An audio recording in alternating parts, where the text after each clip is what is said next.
only wants you to make good beer. And have fun hanging out with your friends. Here's Dono.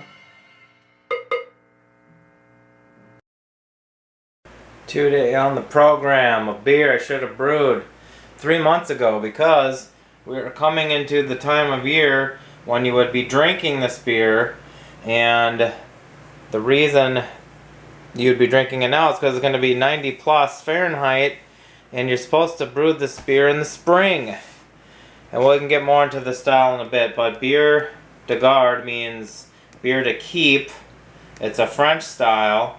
It's higher in alcohol, and then the brief summary is they would brew it in the spring when it was cooler, and it would be higher gravity, more alcohol, then they would store it to drink throughout the summer when it was hot. However, I have actually never made this style, and More Beer sent me this kit. Thank you very much, More Beer. Click on my affiliate link. We'll talk about that later. And I just wanted to try it. So, I mean, mine will be relatively quick turnaround as far as the history of this beer. I'll brew it, it'll ferment, and I will start drinking it. But normally you would keep it, and I suppose it would mellow a little bit. However, it's not really about the hop character. In a 1080 plus beer, there's only 1 ounce of hops total. That guy right there. But the malt is interesting. So here we go. We've got 15 pounds of base malt, and then 3 more pounds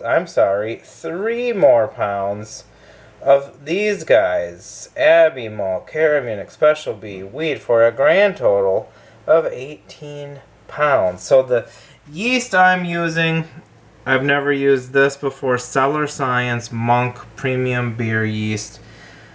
Classic Belgian yeast, and yeah, just good for big Belgian-y beers. I mean, I don't know how Belgian-y this will be.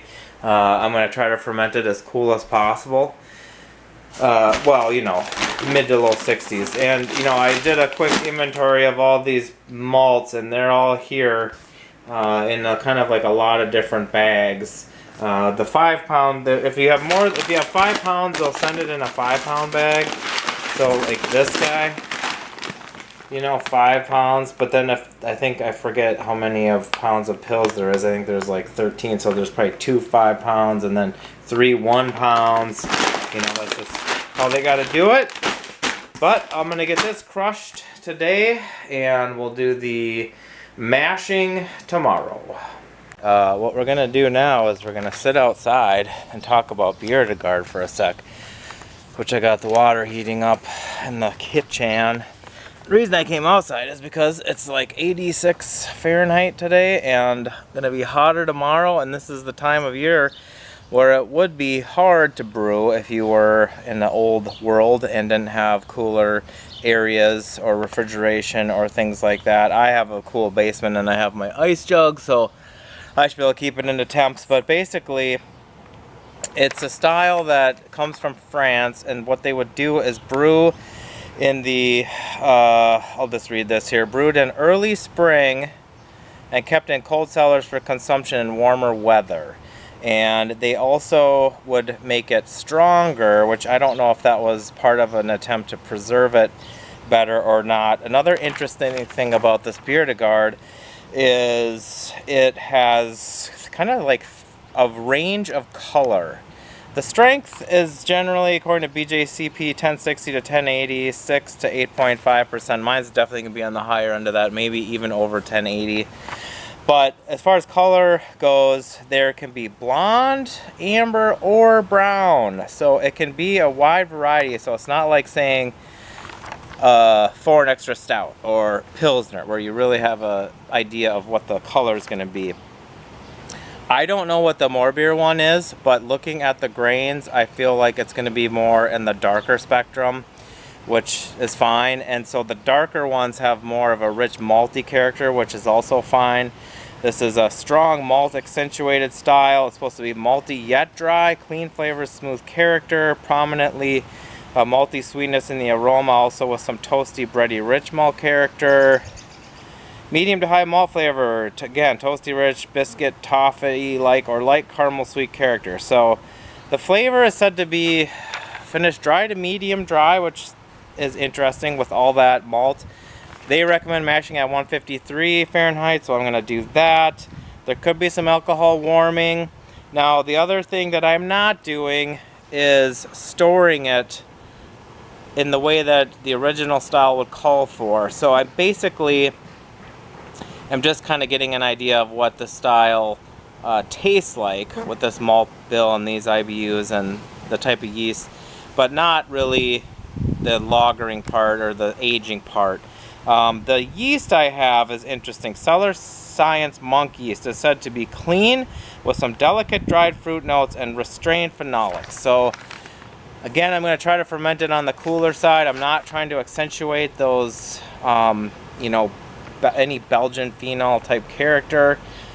So we'll see how that comes out. And that's about it. That's just a quick rundown of the general style parameters. The SRM range BJCP is 6 to 19, so that's quite a range. I just remembered I discovered that there is a blonder style version of this that I actually drank in France 23 years ago, and I found a picture today, so let me show that to you. So a lot of times when I'm brewing, I don't even have one of these buckets full. I don't know what the water volume is of these, but you know, that's like, I don't know, 13 pounds or so, and then here's 5 pounds or whatever it is, so it's a lot. But anyway, here's this picture, and this is just funny because I read that this Chi Tea Blonde was a Biere de Garde, and look at this guy, look at this young guy. This was, I would have been, I don't know, 29 or something. However, 23 years ago it would have been. And also, if you're interested, so this is from a beer report where I would write down every beer, what it costs when I was traveling Europe. I took some pictures. But anyway, I've got these old reports. If you go to donosborne.com and you look in the travel section, the Europe 2002, 03, 04, have all of these pages about yeah, the trip and notes and what we saw, but then at the end there's a beer report. So yeah, I just thought it was funny that I actually had one of these Biere de Gardes all these years ago. There are some things you can't convey on video, like how steep a hill is or how hot or cold it is, and it is already, I don't know, it's definitely over 80 degrees. It's 9 a.m. It's hotter than anything. It's also humid, which is ironically the exact reason they started brewing these beers in the spring. So you did not have to do what I'm doing. However, of course, I'm going inside in a temperature controlled house once this boil is done. So anyway, 1 ounce of Northern Brewer is all this bad boy gets. And that is not gonna do a lot for a 1080 plus beer. Hopefully it will be that high, but that is what it called for. Now, some of the paler ones I was reading could have more hop character, which maybe is kind of like that one I was drinking in the picture. I'm sure that that one was more of a pale, light, I don't even think it was amber. I mean, it's called blonde too, and I think that it was a blonde. But at any rate, I think this one is going to be, I mean, obviously it's got the color already of an amber or a richer brown even, honestly, and it's going to definitely be malty. Alright, we're wrapping this brew day up, and it's going to be, I'll get, of course, a better look at this, but I think it's going to be about 1080, which I thought it would at least be 1080 and probably over.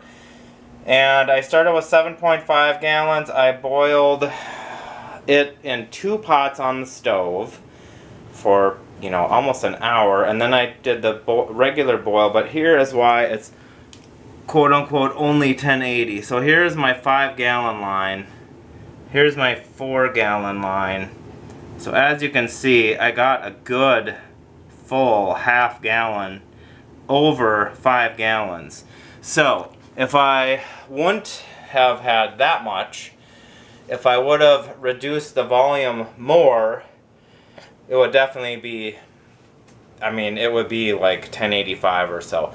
I'm fine with 1080. I can tell you that it is very humid out, and I just feel like, I do feel like, and you can comment on this, that you get a different evaporation rate in different times of the year. I feel like in the winter, sometimes it's, you know, more, and I'm surprised by how kind of little volume I get, and I might even top it off with water. I think that I've had 7.5 gallons before, and I almost always can figure out a way to end with 5 gallons. I'm not overly concerned with it.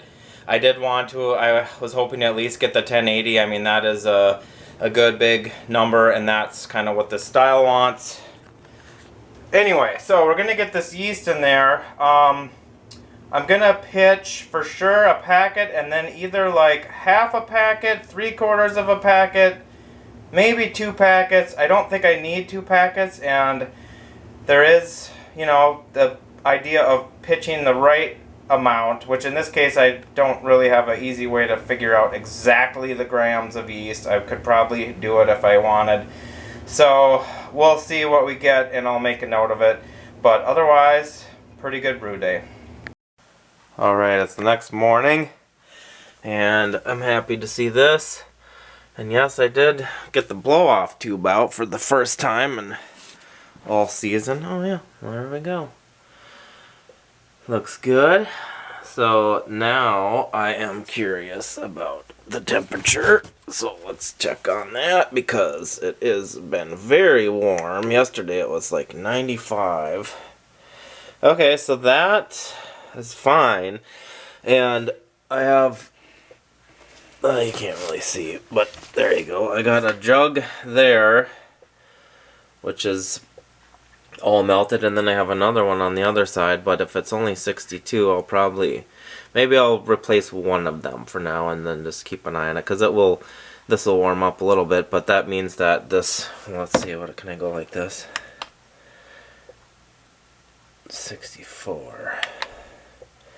Yeah, so that means that this got cooled down, but now it's warming up in there a smidge. So maybe I'll just replace one jug and just kind of keep an eye on it. Alright, here, let's grab your... Alrighty, we are rocking and rolling in the USA. Here is the final result of the much delayed Biere de Garde brew day, fermentation, packaging, etc., etc. Bring it in here. Alright, we got Dustin, cheers. We got Michael Dawson, cheers. Cross-pollination, cheers.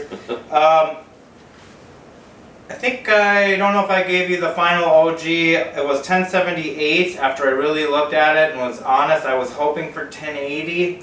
I collected 5.5 gallons, so I over-collected by about 10%. So if you add 7.8 points onto 1078, you get, 1085. That being said, it did go down to 1.014 for a final running alcohol amount of 8.4%. BJCP puts this style at 6 to 8.5, so it is definitely in the upper end of that.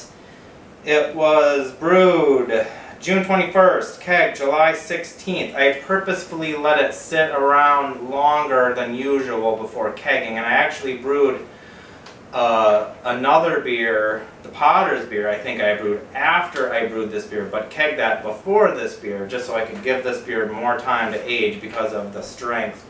It definitely was hotter on the alcohol at first. It has... I can edit that out through the magic of science. Maybe I won't. Mellowed a little bit. You guys didn't try it, a month ago. But she was a little warm, and I think it still does have a little alcohol note. But otherwise, I think it's meeting these marks of multi-flavor, toasty, rich, biscuity, toffee-like, caramel sweet character. Can have some alcohol flavor. The malt flavors and complexity tend to increase with beer color. And as we said, it can be like pale, amber, or brown. This is definitely on the more like rich amber, brownish end. So the more beer kit, that's how that is designed, which is kind of like what I thought when I was looking at all those ingredients that we went over in the beginning. So, all that being said, what do you guys think of this? Do you have much experience with Biere de Gardes? Does this taste like a Biere de Garde? What do you think of the style and this beer? Go! Sorry. There's nothing like an 8.5% beer on a humid August afternoon. Indeed. It's just like the French wanted it. I can't imagine like if it was hotter before, like it's still like the alcohol note is still really apparent. I bet it's gonna be much mellower and smoother in another 2 months. This is definitely a big beer. It's really got a lot of prominent raisin and caramel notes. There's some kind of biscuity bits in there from the Munich and the Abbey, but it's relatively clean. Yeah. You taste the booze, also with taste a the little specialty bit malt. of light Belgian character from the yeast, which I did ferment it as cool as I could. I think I'm in my notes. I got up to the mid to upper 60s at most, not over that. So you know, trying to suppress the additional production of those types of flavors by not having to be like, you know, mid to lower 70s. But you know, it's a Belgian yeast, and like I do think there's a Belgian note to it.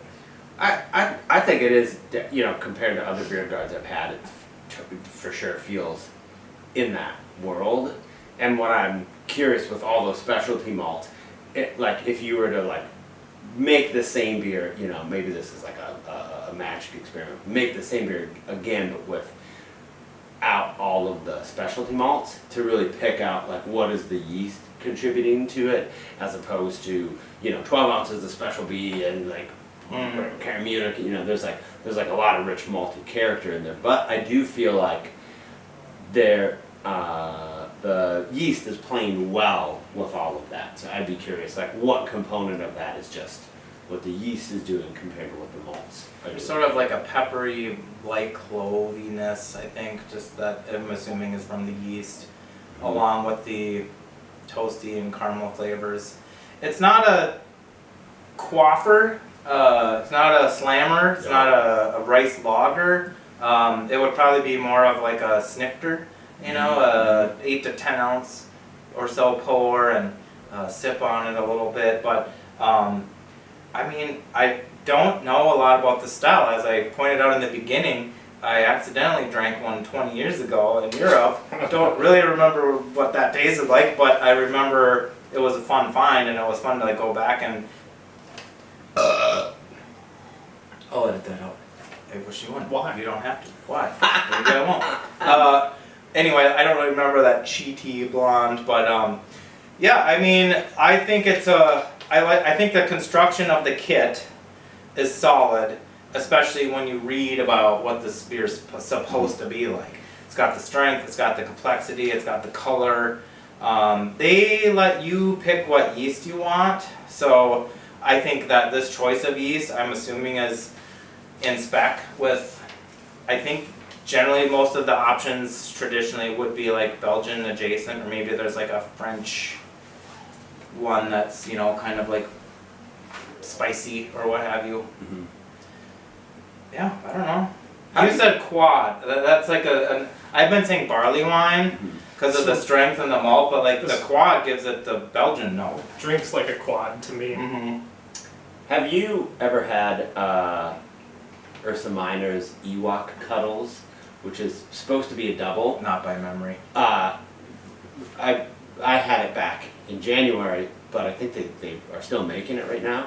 And this reminds me a bit of their take on what like a double is. You know, just kind of like going in that sort of like Belgian, stronger. I forgot all about the doubles.